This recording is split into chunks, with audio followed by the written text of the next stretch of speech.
Hello বন্ধুরা, good morning সবাইকে। আমি ললিতা, ললিতা সিম্পল লাইফস্টাইলে সবাইকে স্বাগত। আর এই দেখো, সকাল সকাল উঠে আমি সমস্ত কাজ বাজ সেরে নিয়ে এখন কি হচ্ছি না, রেডি হচ্ছি, চটপট রেডি হয়ে নিচ্ছি। কেন রেডি হচ্ছি না হচ্ছি সবাই তো জানোই যে ডিউটি থাকে।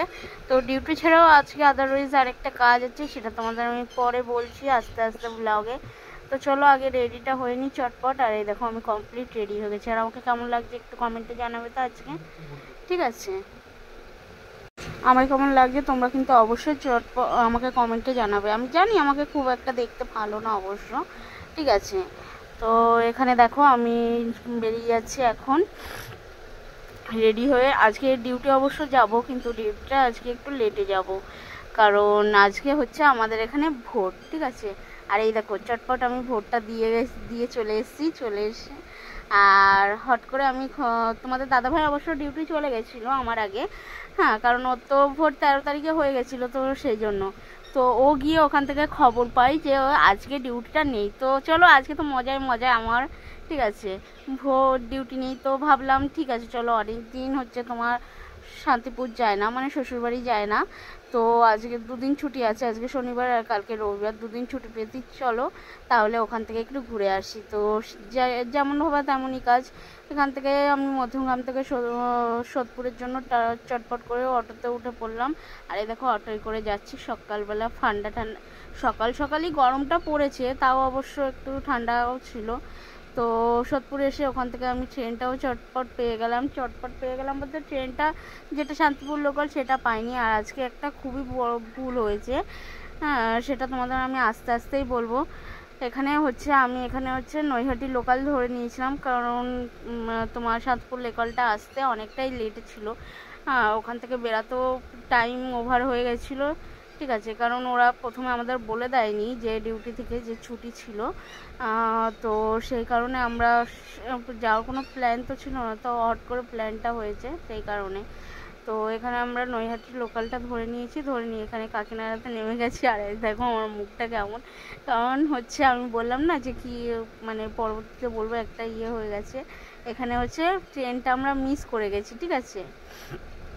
তো সেই জন্য আমারও খুব রাগ হচ্ছিল, যেহেতু আমি তোমাদের দাদাভাইকে বলেছিলাম যে সোদপুর থেকে একেবারে প্রপার ট্রেনটা ধরে যাব, হ্যাঁ, কিন্তু কথাটা শুনলো না, ওই অন্য ট্রেনে উঠে পড়লো। সেই কারণে পরবর্তীতে কাকিনাড়াতে আস্তে আস্তে আমাদের ট্রেনটা মিস করে গেছে। আমরা যখনই 1 নম্বর প্ল্যাটফর্মে নেমেছি, 3 নম্বর থেকে প্ল্যাটফর্ম থেকে ছেড়ে দিয়েছে। তো এখন আর কি করা যাবে, অন্য ট্রেন ধরে আমরা হচ্ছে তোমার এখানে আবার চলে এসেছি।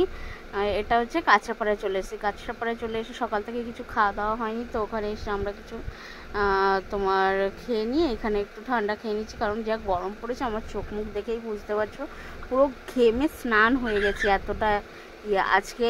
মানে সোদপুর থেকে শান্তিপুর আসতে বন্ধুরা আজকে প্রপার 4খানা ট্রেন ধরতে হয়েছে আমাদের, যেখানে একটা ট্রেনে হয়ে যায় কিংবা দুটো ট্রেনে।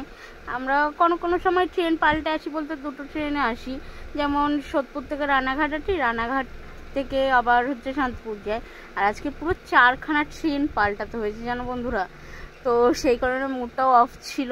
তারপরে এখানে এসে এই ঠান্ডাটা খাওয়ার পরে একটু মুডটা ভালো হয়ে গেছিলো, কারণ এই যে ঠান্ডার টেস্টটা আমার পুরনো একটা খাবারের কথা মনে পড়িয়ে দিয়েছিলো, সেটাই তোমাদের দাদাভাইকে বলছিলাম। তো চলো আর কি করা যাবে, ট্রেনটা তো মিস করেই ফেলে দিয়েছি, আর রাগ ঝাল করেও লাভ নেই, কি করব। তো আস্তে আস্তে মনটা ভালো করার চেষ্টা করলাম, খিদেও পেয়েছিলো, সেগুলো খাওয়া দাওয়া করে নিয়েছিলাম। আর এখানে ট্রেনের জন্য ওয়েট করছিলাম যে নেক্সট ট্রেন কখন আসবে।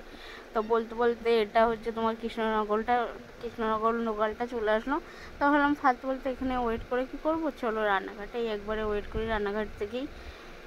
তো রানাঘাটে এসে দেখো প্রচুর পরিমাণে গরম লাগছিল আর কি, মানে গরম তো আছেই, তার মধ্যে এই মাঝখানে বৃষ্টিটাতেই একদম অসহ্য গরম করে দিয়েছিল। তো আলটিমেটলি দেখো শান্তিপুর নামলাম, নেমে এখন হচ্ছে এখান থেকে আবার টোটো ধরে যাওয়ার পালা। এবার টোটোগুলো ধরবো, কিভাবে কি করবো না করবো তোমাদের সবই বলবো আস্তে আস্তে। চলো তোমরা দেখতে থাকো আর আমি ওদিকে টোটোটা খুঁজতে থাকি। আর এখানে টোটোওয়ালাগুলো একটু নকরা আছে, কেন জানো বলছি, এখানে হচ্ছে তোমার সকালবেলার দিকে তুমি যদি বলো যে তুমি যেখানে যাবে বলবে না, তোমার থেকে মানে ওরা নখরা করবে যে না এখানে যাব না ওখানে যাব না, ঠিক আছে। একটু ভেতর দিকে হলে ভাড়া বেশি নেবে, কিংবা তোমার সচরাচর যেতেও না। আর যদি তুমি রাত্রের দিকে আসো 9টার পরে, ওরা তোমাদের ওরা তোমাকে রীতিমতন ডেকে ডেকে যেচে ডেকে জোর করে নেবে, ঠিক আছে। এইগুলো হচ্ছে এখানে টোটোওয়ালাদের নকশা। চলো আর কি বলবো, ওদের নকশা ওরাই বুঝে। আর এখানে দেখো আলটিমেটলি আমি বাড়িতে পৌঁছে গেছি। বাড়ি পৌঁছেই তো এখানে হচ্ছে পুচকু একদম আনন্দে একদম লাফালাফি করছে, ঠিক আছে। মানে ও এতদিন পরে আমাদের সঙ্গে দেখা হয়েছে, তোমাদের দাদাভাইয়ের সঙ্গে। দাদাভাইকে তো আগেই মানে এসে আদর টাদর করে নিয়েছে। তো বন্ধুরা, আমার ভিডিওগুলো কেমন লাগে অবশ্যই কমেন্টে জানাবে।